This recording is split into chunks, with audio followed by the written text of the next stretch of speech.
అందరికీ నమస్కారం.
మొన్న వెళ్ళేటప్పుడు హడావుల్లో మా లక్కీది హార్నెస్ తీసుకెళ్ళటం మర్చిపోయండి. పోనీ బయట వదిలేద్దామంటే ఎప్పట్లాగా కుక్కలు చాలా ఉన్నాయండి, కరుస్తాయి కదా అని ఇంకా చేసేది లేక నా చున్నీ కట్టి తీసుకెళ్ళాను. కుక్కలు బాగా ఎక్కువగా ఉన్నాయి కదండి. శనివారం లక్కీని తీసుకురాకుండా ఉంటే పొద్దేమో అనిపిస్తుందండి. చాలా పని ఉంది తోటలో, అందుకే నెక్స్ట్ వీక్ తీసుకురాను లక్కీని.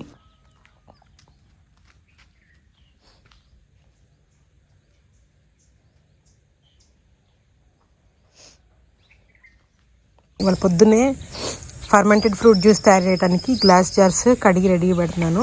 ఎండలో పెట్టాలి, ఎందుకంటే కొద్దిగా కూడా తేమ ఉండకూడదు ఈ వీటిలో. అలాగే ఫర్మెంటెడ్ ఫ్రూట్ జ్యూస్ కోసం మనము ఏదైతే చాపింగ్ బోర్డ్ వాడతాం కదా, ఆ ఫ్రూట్ కట్ చేయడానికి, అది కూడా కొద్దిగా కూడా తేమ లేకుండా పొడిగా ఉండాలి. దాన్ని కూడా శుభ్రంగా కడిగి ఎండలో పెట్టాను. అసలు నేను ఒక 2 వారాల ముందే తయారు చేసి పెట్టానండి ఫర్మెంటెడ్ ఫ్రూట్ జ్యూస్. బయట పెడితే కుక్క వచ్చి కింద పడేసింది, మొత్తం కింద పడిపోయింది. దాన్ని స్వీట్ స్మెల్ వస్తుంది కదా, వాసన పాపం వచ్చి ఉంటుంది, మొత్తం కింద పడేసింది. అందుకే మళ్ళీ ఇప్పుడు తయారు చేస్తున్నాను. అక్కడ బొప్పాయి వచ్చినాయి, బొప్పాయిలు తీసుకొచ్చి చేయాలి. ఇప్పుడు ఉన్న బొప్పాయి చెట్లు నేను ఇంట్లో పపాయ తీసుకొచ్చితే విత్తనాలు వస్తాయి కదండి, ఆ విత్తనాల నుంచి నారు పెంచి పెట్టిన పపాయ అన్నమాట. పెట్టిన మొక్కల్ని పెట్టినట్టుగా బతికించగలిగితే బాగుంటుందండి. కాకపోతే మనం వాటిని కంటిన్యూస్గా ఇక్కడ ఉండి మనం మానిటర్ చేస్తేనే మనం వాటిని కాపాడగలుగుతాం. లేకపోతే పెట్టినట్టుగా చాలా మటుకు పోతాయి, అదే ప్రాబ్లం. నేను మల్టిపుల్ టైమ్స్ అన్ని రకాల పండ్ల మొక్కలు అవన్నీ పెట్టడం జరిగింది. కాకపోతే కొన్ని కారణాల వల్ల అవి పోవటము, ఒక్కొక్కసారి నిర్లక్ష్యం వల్ల పోవటము అలా జరిగింది. ఒక 4-5 years బ్యాక్ అన్ని రకాల పండ్ల మొక్కలు తీసుకొచ్చి పెట్టామండి. ఇన్నిసార్లు నేను మొక్కలు తీసుకొచ్చి పెట్టాను. అవి కొన్నిసార్లు సరదాగా తొక్కేయటం వల్ల, ఎందుకంటే మేము సరదాగా ఎప్పుడు కట్టేయలేదండి, తోటంతా స్వేచ్ఛగా వదిలేసేవాళ్ళం. కానీ వాటికి తెలియదు కదా మనం అవి మొక్కలు తొక్కకూడదు అనేసి. అవి పోయినాయి. అవే కనుక అన్నీ ఉండుంటే ఇప్పటికల్లా ఈ చోటంతా ఒక చిన్న ఫారెస్ట్ లాగా తయారయ్యేది. ఇప్పటికీ ఇలా ఉంటేనే బోల్డన్ని రకాల పక్షులు అట్రాక్ట్ అవుతున్నాయి, అన్ని రకాల చిన్న చిన్న కీటకాలు, పాలినేటర్స్ అన్నీ ప్లేస్కి వస్తున్నాయండి. ఒక్కసారి ఆ చెట్లు పెరిగి మంచిగా మినీ ఫారెస్ట్ లాగా అవ్వాలని నేను కోరుకుంటున్నాను. మళ్ళీ ఈసారి జూన్లో అన్ని మొక్కలు వేసామండి. అవి మాత్రం చాలా జాగ్రత్తగా కాపాడుతూ వస్తున్నాము. ఈసారి ఎట్టి పరిస్థితుల్లో ఒక్క మొక్క కూడా పోవటానికి వీల్లేదు అని చెప్పాను. ఇది అది కొంచెం పండాలి, 2 రోజులు. దాంతో అయితే చేయొచ్చు ఇప్పుడు మనం ఫర్మెంటెడ్ ఫ్రూట్ జ్యూస్. అది బాగా పండింది. ఇంకో 2 ఉన్నాయి ఇక్కడ. ఇవి ఇంకొక 4 రోజులకు రెడీ అవుతాయి. ఇదైతే రెడీ. ఇప్పుడు దీంతో చేయొచ్చు ఫర్మెంటెడ్ ఫ్రూట్ జ్యూస్. మన మ్యాంగో గాడికి ఎంత ఇష్టమో తెలుసా పపాయ అంటే. తోటలో మొక్కలు పెట్టుకొని నాకు కొనాల్సి వస్తే ఎంత బాధ అనిపిస్తుందండి. ఒక్కొక్కసారి తోటలో మొక్క ఇది ఉంటుందా పండు, ఇది కరెక్ట్గా మేము వచ్చిన రోజు పండదు, అది మేము వెళ్ళిపోతాము. తర్వాత ఈ లోపు అది పండిపోయి అది అయిపోతుంది. నేనేమో ఇంట్లో మార్కెట్ నుంచి కొనుక్కుంటా. అలా జరుగుతుందండి చాలాసార్లు. తోటలో ఉన్నా కూడా మాకు తినడానికి ప్రాప్తం ఉండదు, బాధ అనిపిస్తుంది అప్పుడు.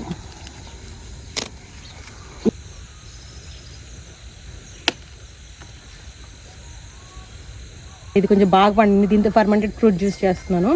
ఈ ఫర్మెంటెడ్ ఫ్రూట్ జ్యూస్ చేయడానికి మనకి చెట్టు మించి రాలి పండిపోయి కింద పడిపోతుంది కదా, అవి తీసుకోవచ్చు. ఏదో చెట్టు మీద బాగా పండిన ఫ్రూట్ అయినా తీసుకోవచ్చు. ముఖ్యంగా ఏంటంటే ఇది తయారు చేయడానికి ఎక్కువగా పురుగు మందులు కొట్టని నియర్ బై ప్లేసెస్లో ఉండే స్థానిక ఇలాంటి పండ్లను మనకి ఎక్కువగా దొరికేలాంటి తీపి పండ్లని వాడచ్చు. సో దీనికి అంటే మనకి అరటిపండు, పపాయ అనేవి ఏ సీజన్లో అయినా సరే కామన్గా దొరుకుతాయి కదండి. ఇలాంటివి మనము ఫర్మెంటెడ్ ఫ్రూట్ జ్యూస్ చేయడానికి వాడచ్చు. సిట్రస్ ఫ్రూట్స్ ఉంటాయి కదండి, వాటితో కూడా గ్రేప్స్, స్ట్రాబెర్రీ ఇలాంటివి ఉంటాయి కదండి, వాటితో కూడా ఫర్మెంటెడ్ ఫ్రూట్ జ్యూస్ తయారు చేయొచ్చు. కాకపోతే వాటిని అన్ని రకాల మొక్కల మీద వాటిని స్ప్రే చేయకూడదు. ఓన్లీ సిట్రస్ జాతి మొక్కలకు మాత్రమే సిట్రస్ ఫ్రూట్స్తో చేసిన FFJ వాడాలి.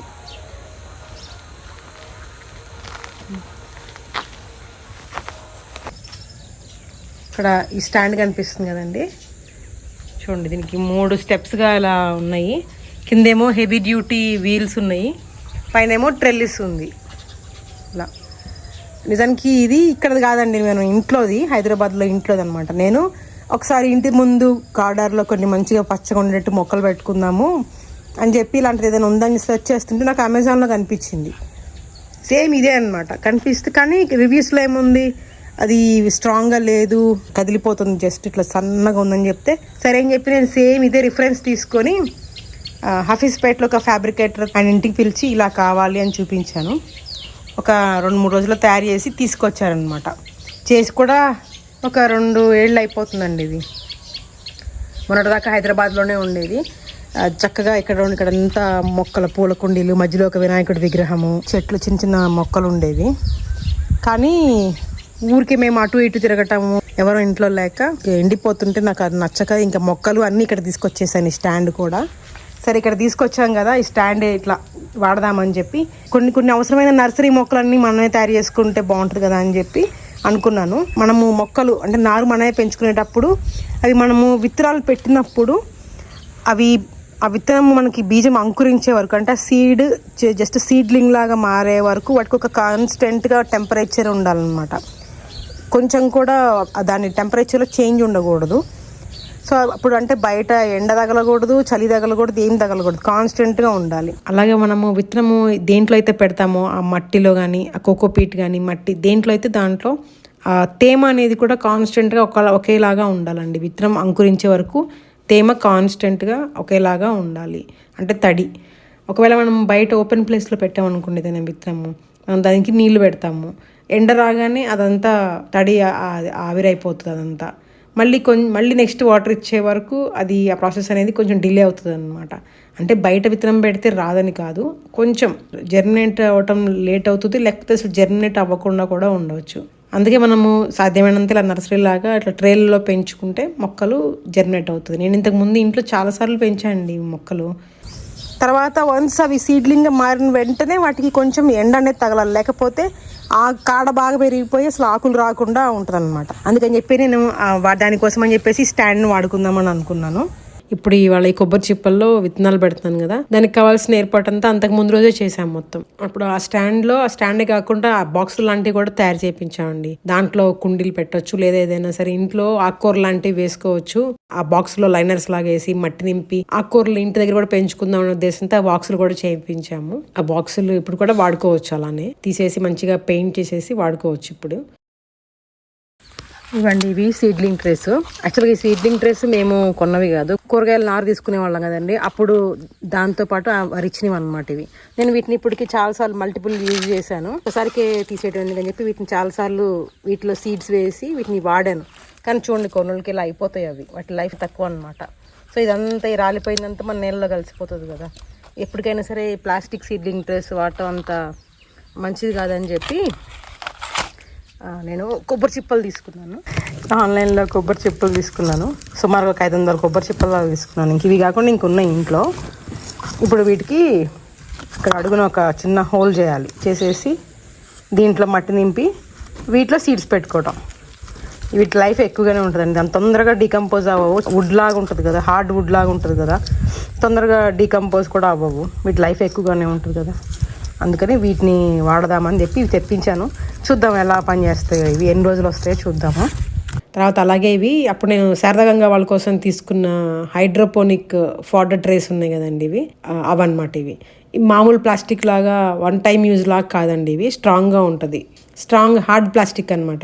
ఇది మనం డ్రమ్స్ వాడతాం కదా, బ్లూ కలర్ డ్రమ్లు, అది ఎలా అయితే హార్డ్గా ఉంటుందో అలాంటి హార్డ్ మెటీరియల్ ఇవి ఉన్నాయి కదా.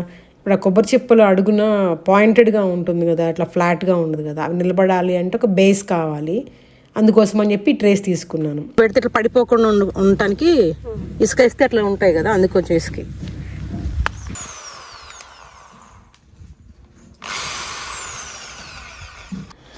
ఆ రోజు మా ఇద్దరికి అస్సలు ఒంట్లో బాగాలేదండి. నాకన్నా సచిన్కి అస్సలు బాగాలేదు, కానీ అయినా సరే చేస్తూనే ఉన్నారు. మా ఇద్దరికి అదే సమస్య అండి, అస్సలు ఎప్పుడు ఖాళీగా కూర్చోలేము. ఎంత ఒంట్లో బాగోపోయినా, అంటే మాకు చేసే ఓపిక లేకపోయినా మాకు తెలియకుండానే మళ్ళీ వెళ్ళి ఏదో పని చేస్తూనే ఉంటాము. అంటే మా ప్రమేయం లేకుండానే మేము చేసేస్తూ ఉంటాము.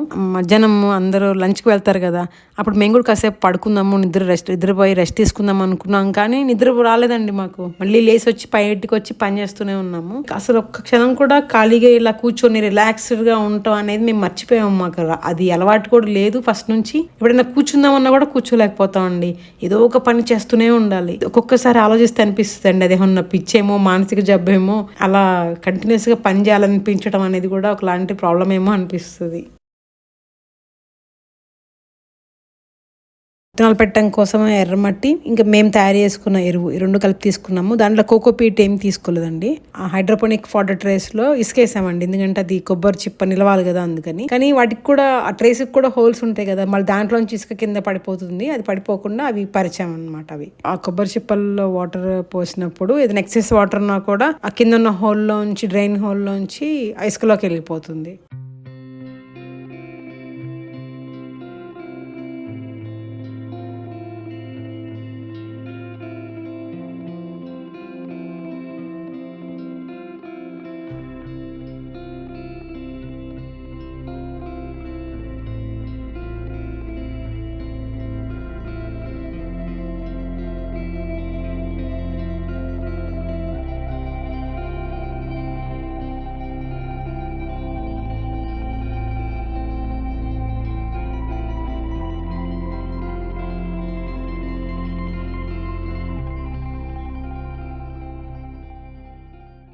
ఇవన్నీ అంతకుముందు రోజు రెడీ చేసి పెట్టేసుకున్నాం కదండి. ఇంకా ఆదివారం పొద్దున్నే కూర్చొని నేను ఈ విత్తనాలు పెట్టాను. ఈ ఒక్క ట్రేలో మాత్రం మళ్ళీ దేశవాళీ విత్తనాలు వేస్తున్నానండి. మళ్ళీ ఇప్పటికి 3 సార్లు వేసాను. వర్షాకాలంలో వేయాల్సిన విత్తనాలు కొన్ని వేసాను, అవి రాలేదు. తర్వాత చలికాలం ప్రారంభంగానే ఆ సీజన్ లో వేయాల్సిన దేశవాళీ విత్తనాలు వేసాను, అవి రాలేదు. అలాగే అన్ని సీజన్స్ లో కామన్ గా వేయగలిగిన విత్తనాలు కూడా కొన్ని దేశవాళీ ఉంటాయి కదండి, అవి కూడా వర్షాకాలంలో వేసాను, చలికాలం స్టార్టింగ్ లో కూడా వేసాను. అంటే సెప్టెంబర్ ఎండింగ్ ఆ టైంలో, అక్టోబర్ ప్రారంభంలో. అవి రాలేదు. అయినా సరే, అంటే 2 సార్లు రాలేదు ఇప్పటికి. అయినా సరే ఆశ చావక మళ్ళీ ఒక్క ట్రేలో మాత్రం దేశవాళీ విత్తనాలు వేస్తున్నాను అండి. మనం ఈ విత్తనాలు, దేశవాళీ విత్తనాలు వేసి వాటితో కూరగాయలు వచ్చి మనం అవి తినటం ఒక ఎత్తు అయితే, మళ్ళీ విత్తనాలు తీయటం కోసం అని చెప్పేసి మనము కొన్న రావాలి కదా, అదండి ఇక్కడ ప్రాబ్లం. అందుకని ఆ ఆశతోనే వేస్తున్నాను. చూడాలి ఈసారి వస్తాయో రావో. దేశవాళీ విత్తనాలు అసలు కొంచెం ఒకటి కూడా రాకపోయేసరికి బాగా నిరాశ చెందానండి నేనైతే. ఇవి క్యాప్సికమ్ విత్తనాలు అండి. ఆల్రెడీ వేరే బ్రాండ్వి వేసాను 2 సార్లు, 2 వేరు సార్లు వేసాను, అవి రాలేదు. మళ్ళీ ఇప్పుడు 3rd టైం ఇవి వేస్తున్నాను. మామూలుగా గ్రీన్ క్యాప్సికమ్ అంటే తెలుగు దొరుకుతుంది, కానీ red capsicum, orange coloured capsicums ఉంటాయి కదండి, ఆరెంజ్, రెడ్, ఎల్లో, ఇవి దొరికితే కానీ బాగా ధర ఎక్కువగా ఉంటాయండి. ఎప్పుడన్నా ఒకసారి కొనుక్కోగలుగుతాం, కానీ రోజువారీ కొనుక్కోవాలంటే కష్టం అవుతుంది. ఎంత అయినా సరే ధర ఎక్కువ కదా. అందుకే నాకు వీటిని కూడా పండించాలనేది ఆశ. ఇంక 3rd టైము ట్రై చేస్తున్నాను. చూడండి మీద రెడ్ బెస్ట్ క్వాలిటీ అని రాశారు, చూద్దామండి వస్తాయో రావో. ఇదిగోండి red, orange, yellow, purple colour, తర్వాత బ్లాక్, చాక్లెట్, ఇన్ని గ్రీన్ క్యాప్సికమ్. ఒక్కొక్క రంగులో 25 విత్తనాలు వేస్తాను అండి. చూద్దాం, కనీసం వాటిల్లో 10 కాదు 5 వచ్చినా పర్లేదు. ఒక్కొక్క రకం విత్తనాలు ఒక్కొక్క టైంలో జర్మినేట్ అవుతాయి. అంటే జర్మినేట్ అయ్యే వేగం ఒక్కొక్క విత్తనానికి ఒక్కొక్క లాగా ఉంటుంది. కొన్ని విత్తనాలు వేసిన 2 రోజులకే మొలకెత్తేస్తాయి, కొన్నేమో వారం, కొన్నేమో 15-20 రోజులకి అలా వస్తాయి అన్నమాట. ఇప్పుడు నేను ఏం చేశానంటే ఒకే రకం జర్మినేషన్ టైం ఉండేలాంటి విత్తనాలని ఒక ట్రేలో వేస్తున్నాను. అవి జర్నేట్ అయ్యే వరకు ఒకటేమో కొన్నేమో నీళ్ళలో ఉండాలి. జర్నేట్ అయ్యి కొంచెం ఆకులు వస్తున్నప్పుడు వాటిని కొంచెం వెలుతురులోకి మార్చాలి. అందుకని ఒకే టైంలో జర్నేట్ అయ్యేలాంటి విత్తనాలన్నీ ఒక ట్రేలో వేసాను. అంటే ఆల్మోస్ట్ ఇప్పుడు దీంట్లో అన్ని మిర్చియే అంటే క్యాప్సికమ్ సంబంధించినవే వేసాను అనమాట. దీంట్లో వీటికి కాన్స్టెంట్గా మానిటర్ చేయాలండి. నేను ఇంతకుముందు ఏం చేసేదాన్ని, ఇంట్లో పెంచేదాన్ని. ఇంట్లో అసలు పెడితే చాలా బాగా 100% జర్నేట్ అయ్యేవండి అన్నీ. నేను అంతకుముందు వీడియోస్లో కూడా చూపించాను, ఇంట్లో జర్నేట్ అయ్యేవి. కానీ వన్స్ అవి జర్నేట్ అయిన తర్వాత వాటికి వెలుతురు కావాలి కదా, సఫిషియెంట్ వెలుతురు లేక అది ఏమయ్యేదంటే ఇంత పొడుగు కాడలు పెరిగిపోయి ఆకులు వచ్చేవి కావు. వెలుతురు అనేది చాలా ఇంపార్టెంట్ అనమాట వన్స్ జర్నేట్ అవ్వగానే. మళ్ళీ ఇక్కడ తీసుకొచ్చేదాన్ని. ఇక్కడ తీసుకొచ్చి పెట్టిన తర్వాత అవి మళ్ళీ కాన్స్టెంట్గా మానిటర్ చేయటం లేకపోవటం వల్ల అవి మొత్తం పోయేవి. ఇలా నేను చేసిన ప్రతి ప్రయత్నం వృధాగా ప్రయాస అయిపోయేది అనమాట.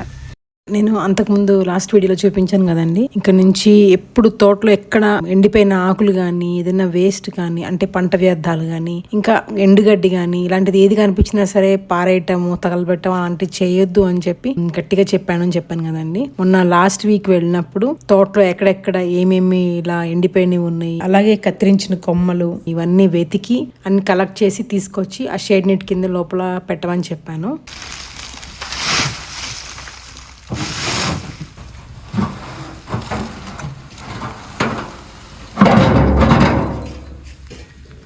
ఎంత గడ్డి వేస్ట్ కదా, చుట్టానికి మంచిగా ఉన్నట్టు అనిపిస్తుంది కానీ దాంట్లో మూత్రం చేయటం వల్ల ఇక పనికి రాకుండా అయిపోతుంది. అంతేగా.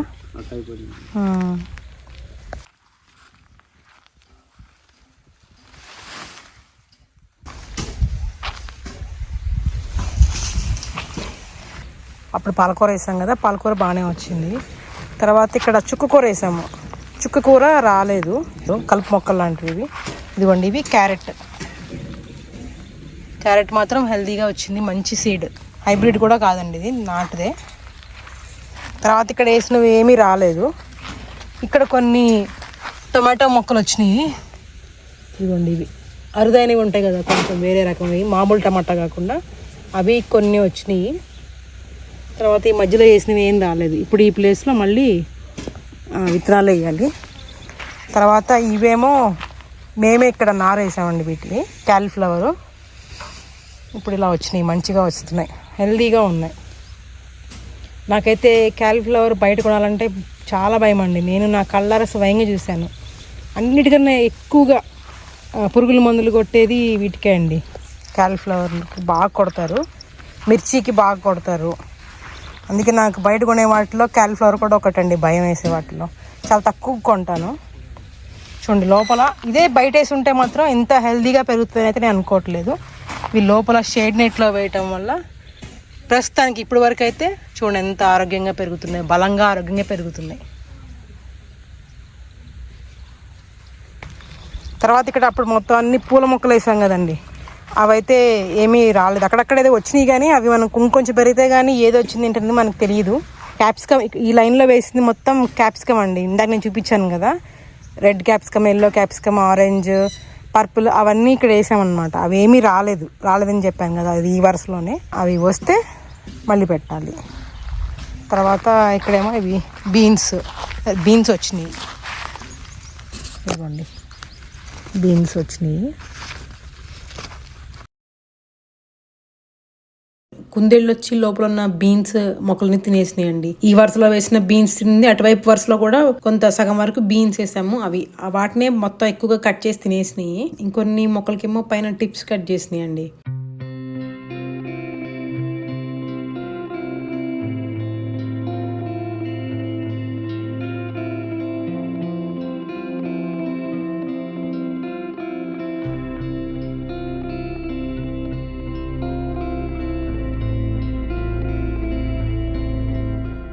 ఇవేమో గోర్చిక్కుడు అండి. ఇవి నాటువే అన్నీ వచ్చినాయి, కాకపోతే కొంచెం ఇలా ఉన్నాయండి, మరీ హెల్తీగా లేవు మొక్కలు, ఇలా ఉన్నాయి కొంచెం. గోర్చిక్కుడులే నాటువి. ఇప్పుడు ఇంక నేను ఫస్ట్ ఈ షేడ్ నెట్లో ఇదే స్టార్టింగ్ కాబట్టి అన్నీ కొంచెంగా వేసానండి, ఎక్కువగా వేయలేదు అసలు. నేను ఎలా అయితే అనుకున్నానో అలా యాజ్ ఇట్ ఈజ్గా ఫస్ట్ తక్కువ ప్లేస్లో తక్కువ మొక్కలతో దాన్ని అసలు ఫస్ట్ ఇంప్లిమెంట్ చేసి చూద్దాము. అది ఎలా పనిచేస్తుంది ఏంటి అనేది టెస్ట్ చేసిన తర్వాత కొద్దిగా ఎక్కువ వేద్దాం అని చెప్పి ఫస్ట్ కొన్ని వేసామన్నమాట అన్నీ. ఇప్పుడు ఈ కీర దోసకాయ ఉన్నాయనుకోండి, మామూలుగా ఎకరాల్లో వేస్తారు మార్కెట్ వేయాలనుకుంటే. కానీ మనం ఎటువంటి పెస్టిసైడ్స్ కానీ కెమికల్ ఫర్టిలైజర్స్ కానీ ఇవ్వకుండా కొంచెం ప్లేస్లో ఇలా మల్చింగ్ ఇస్తూ జీవామృతం ఇస్తూ ఏదైనా పెస్ట్ అటాక్ అయితే వాటికి నీమ్ ఆయిల్ కానీ ఏదైనా కషాయాలు కానీ స్ప్రే చేస్తే ఎలా వస్తుంది కొంచెం దాంట్లోనే, దానికి ఫస్ట్ పర్ఫెక్ట్గా దాన్ని ఇంప్లిమెంట్ చేయాలని కొంచెం ప్లేస్లో వేసాను. షేడ్ నెట్ కింద వేసిన అన్ని మొక్కలు హెల్తీగా ఆరోగ్యంగా ఉన్నాయి. కాకపోతే ఈ వారం వెళ్ళేసరికి ఒక కీర దోసకాయకి మాత్రం కొద్దిగా పెయిన్ బంక్ వచ్చిందండి. అది కూడా ఎక్కువ కాదు, అక్కడక్కడ లైట్గా కనిపించింది. తర్వాత ఇవేమో టొమాటో మొక్కలండి, ఇవి టమాటో మొక్కలు. వీటికి కూడా అంతే అండి, ఇంతవరకు మేము ఎటువంటి స్ప్రే చేయలేదు. ఒక 2 సార్లు జీవామృతం ఇచ్చి ఉంటాం. అంటే అది కాకుండా మేము తయారు చేసుకున్న ఎరువు ఉంది కదండి, అది ప్రతి 15 రోజులకు ఒకసారి మొక్క మొదట్లో ఒక గుప్పిడంతా వేస్తూ వస్తున్నాము. ముల్లంగి, బ్రోకలీ అవన్నీ ఉన్నాయన్నమాట. దీంట్లో కలుపు తీశారు, దీంట్లో మొత్తం నీట్గా. ఇప్పుడు కలుపు తీసిన దగ్గర మొత్తం మల్చిగా ఆ ఎండుగడ్డి వేస్తున్నాం. ఇప్పుడు చూడండి, ఇది మిర్చికి మొత్తం బాగా పూత వచ్చింది. మిర్చి రావడం కూడా స్టార్ట్ అయింది. పూత బాగా వచ్చింది. పూత అయితే చూడు చాలా బాగా వచ్చిందండి. కనిపిస్తుందో లేదో ఎండకి. ఇదిగోండి మిరపకాయలు కూడా వచ్చినాయి. ఇదిగోండి మిరపకాయలు ఇప్పుడే జస్ట్ రావడం స్టార్ట్ అయింది ఈ వారమే. అన్ని మిర్చిలు కూడా హెల్దీగా అన్నిటికీ చూడండి. ఇక్కడ మల్చికి ఇది అప్పుడు మొన్న కార్డ్బోర్డ్ వేసాం కదా, ఆ కార్డ్బోర్డ్ వేసిన దగ్గర నుంచి మళ్ళీ అక్కడ ఎటువంటి కలుపు పెరగలేదు. కాకపోతే ఈ టైంలో నేను ఫెర్మెంటెడ్ ఫ్రూట్ జ్యూస్ స్ప్రే చేయాల్సిందని నేను రెడీగా మిక్స్ చేసి పెట్టుకున్నాను, అది పోయింది. దీనివల్ల ఇప్పుడు ఇంకొక వారం రోజులు డిలే అవుతుంది, అది రెడీగా లేకపోవటం. క్లోవర్ విత్తనాలు, ఈ క్లోవర్ విత్తనాలు వీటిని మనము నేల మీద వేయటం వల్ల, అంటే వేరే కూరగాయ మొక్కలు పక్కనే వేయటం వల్ల వాటి రెండింటికి పోటీ ఉండకపోగా ఒకదానికొకటి ఉపయోగపడతాయి అన్నమాట. ఇప్పుడు ఈ ఆల్ఫాల్ఫా క్లోవర్ అనేవి నత్రజని నైట్రోజన్ ఫిక్సేషన్కి ఉపయోగపడతాయి. ఎక్స్పెరిమెంటల్గా ఇప్పుడు ఈ క్లోవర్ విత్తనాలు లాంగ్ టర్మ్ ఉండేవి, అంటే మిర్చి సంవత్సరం వరకు ఉంటాయి కదా, మిర్చి పక్కన కొంతగా వంకాయ చెట్లు పక్కన వేసి చూస్తాము అసలు ఎలా పెరుగుతుంది అనేది చూద్దామని వాళ్ళు వేస్తున్నాము. ఈ క్లోవర్, ఆల్ఫాల్ఫా ఇవన్నీ మనకి పశుగ్రాసంగా కూడా ఉపయోగపడతాయండి. ఇప్పుడు ఈ కూరగాయ మొక్కల మొదట్లోనేమో క్లోవర్ వేస్తున్నాం కదా, అలాగే నేను ఆవుల కోసం అని చెప్పేసి కందులు వేసానండి. అంటే బహువార్షిక కందు అంటారు చూసారా, అవి ఆవుల కోసం పశుగ్రాసం కోసం వేసాము. అది పక్కన చూపిస్తాండి ఈసారి. అవి వాటి దగ్గరే పక్కన ఇంకొంచెం లైన్ లో ఈ ఆల్ఫాల్ఫా కూడా వేద్దాము. ఇది అక్కడ నత్రజని ఫిక్సేషన్ కి ఉపయోగపడుతుంది, అలాగే వీటికి ఆవులకి పశుగ్రాసంగా కూడా ఉపయోగపడుతుందని అనుకుంటున్నాను. అవి కూడా వేయాలి. ఒక 5 చెట్లకి మేము ఈ మల్చిగా వేసిన కార్డ్బోర్డ్ తీసేసి అక్కడ దానికి బదులుగా ఇది లైవ్ మల్చిగా దీన్ని వాడుతున్నాము. చూద్దాం ఎలా ఉంటుందని. క్లోవర్ని ఇదిగోండి ఇలా వేస్తున్నాము.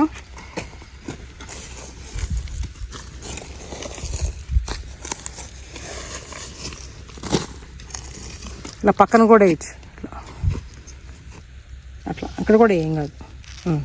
అంతే కప్ప చూడు అట్లా ఇక్కడ దాకా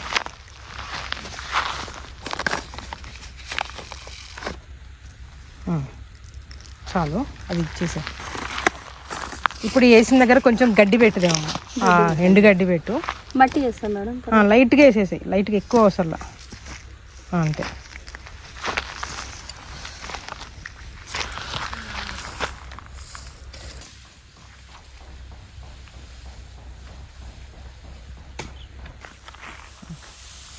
పలచగా పరచు చాలు.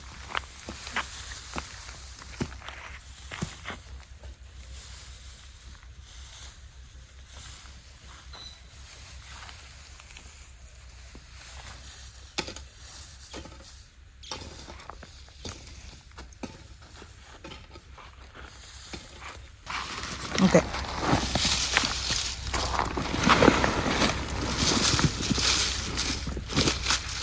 ఒకవేళ ఎక్కువ ఉందనుకో అయ్యిగా కూడా మక్కడ వేసేసినా కూడా పర్లేదు, పక్కనైనా మన కలుపు రాకూడదు కదా, ఎక్కడ రాకూడదు.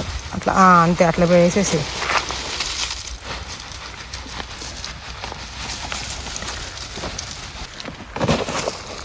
ఇదేమో చూడటానికి బాగుంది, పూలు కదా.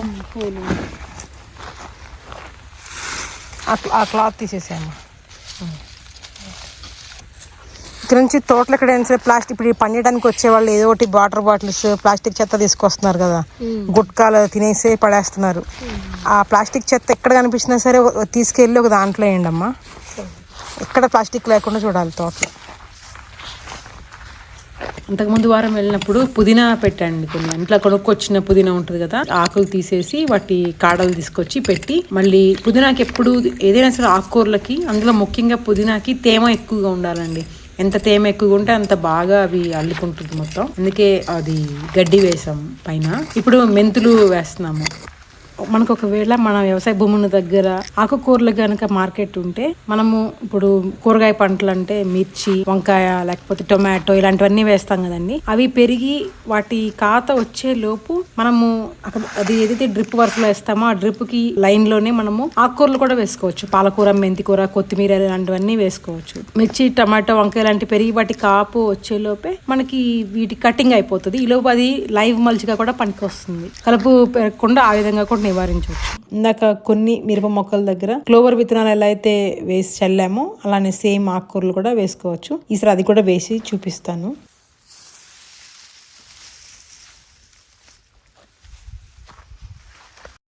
మధ్యాహ్నం లంచ్లో అంతకుముందు రోజు రాత్రి మిగిలిన అన్నం ఉందండి, చద్దన్నం. దాంట్లో గోంగూర పచ్చడిగా అన్నం కలుపుకొని తిన్నాము.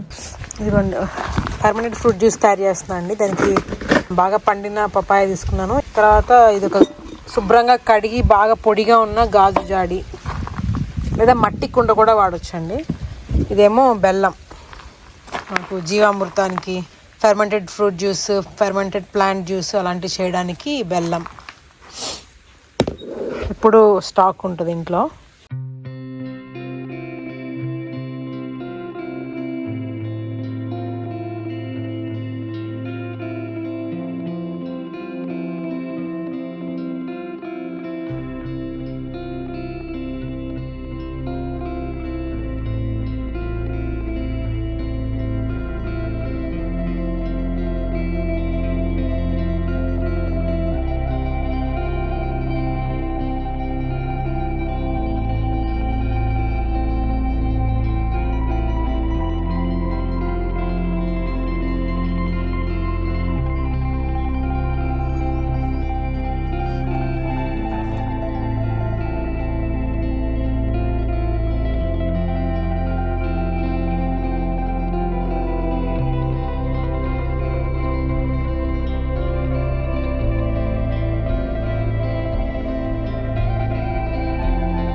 ఆ రోజు ఉదయం పెట్టిన విత్తనాలు ఉన్నాయి కదండి, వాటికి వాటర్ ఇచ్చి ఆ స్టాండ్ కి చుట్టూతో టార్పాలిన్ షీట్ కప్పేశాను. మళ్ళీ మేము తిరిగి వచ్చేస్తాం కదండి, ఆ తర్వాత మళ్ళీ మేము వెళ్ళే వరకు వాటికి రోజు ఉదయం సాయంత్రము వాటర్ ఇమ్మని చెప్పాను. అలాగే వాటికి ప్రాపర్ గా ఆ టైం కి వాటర్ ఇస్తున్నారు లేదా చూడడానికి నేను మానిటర్ చేయడానికి అని చెప్పి కెమెరా దగ్గరే పెట్టాను. కెమెరాలో చూసుకోవచ్చు అని చెప్పి.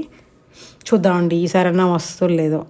ఇది 10,000 ppm నీమ్ ఆయిల్ అండి. ఇది వాటర్ సాల్యుబుల్. ఇది దీన్ని 30 to 35 ml నీమ్ ఆయిల్ని 15 లీటర్ల నీళ్ళలో కలిపి మిక్స్ చేసుకొని స్ప్రే చేసుకోవాలి. ఇదేమో 20 లీటర్ల ట్యాంక్. ఇది దీంట్లో ఇప్పుడు నీమ్ ఆయిల్ కలిపి స్ప్రే చేస్తున్నాం మొక్కలకి ఇవాళ.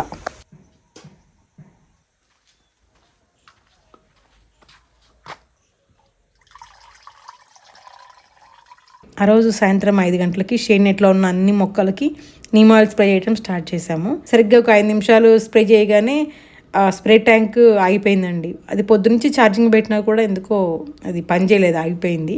ఇలాంటిది ఏదో ఒకటి అవుతూ ఉంటుందండి. నేను అక్కడికి వెళ్ళిన ప్రతిసారి మొత్తం తిరిగి అన్ని మొక్కలు బాగున్నాయా లేదా, ఏదైనా తెగులు వచ్చిందా లేదా ఏదైనా పెస్ట్ అటాక్ అయిందా అని చూసుకోవాలి. ఆ చూసుకొని దానికి ఏం చేయాలని అనుకునే లోపే వర్షాకాలం అనుకోండి, వర్షాకాలంలో వర్షాలు కురుస్తూనే ఉంటాయి కాబట్టి అసలు స్ప్రే చేయటం అనేది కుదరదు. ఇప్పుడు వేసవి కాలం అనుకోండి, వేసవి కాలంలో ఆల్మోస్ట్ డే మొత్తం విపరీతంగా ఒక ఇదురుగాల్లాగా వస్తూ ఉంటాయండి. ఇదురుగాల్లాగా ఉన్నప్పుడు కూడా స్ప్రే చేయడం అనేది కుదరదు. ఈ లోపు మళ్ళీ నేను తిరిగి హైదరాబాద్ వచ్చేసేయాల్సి ఉంటుంది. ఇప్పుడు నేను వచ్చేసాక వాతావరణం అనుకూలించినా సరే వాళ్ళకి ఇదిగోండి ఈ మొక్కలకి ఇక్కడ ఇది స్ప్రే చేయండి, ఇక్కడ ఇది స్ప్రే చేయండి అని నేను చెప్పినా వాళ్ళకి కొంచెం కన్ఫ్యూజ్ అవుతారు. అది అర్థం కాకపోవటం వల్ల నేను తిరిగి వెళ్లే లోపు అక్కడ దానికి మళ్ళీ ఆ పెస్ట్ ఇంకా అటాక్ అయ్యి జరగాల్సిన నష్టం జరిగిపోతుంది. ఇదే అండి ఇన్నేళ్ళ నుంచి జరుగుతుంది. ఏది ఏమైనా సరే ఏదో వారంలో ఒక్కరోజు వెళ్ళి చేయటం అనేది అసలు ఏమాత్రం పాసిబుల్ కాదండి. కంటిన్యూస్ గా అక్కడ ఉండి ప్రతిరోజు ప్రతి మొక్కని గమనిస్తే కానీ మనం దాన్ని పంటని కాపాడుకోలేము.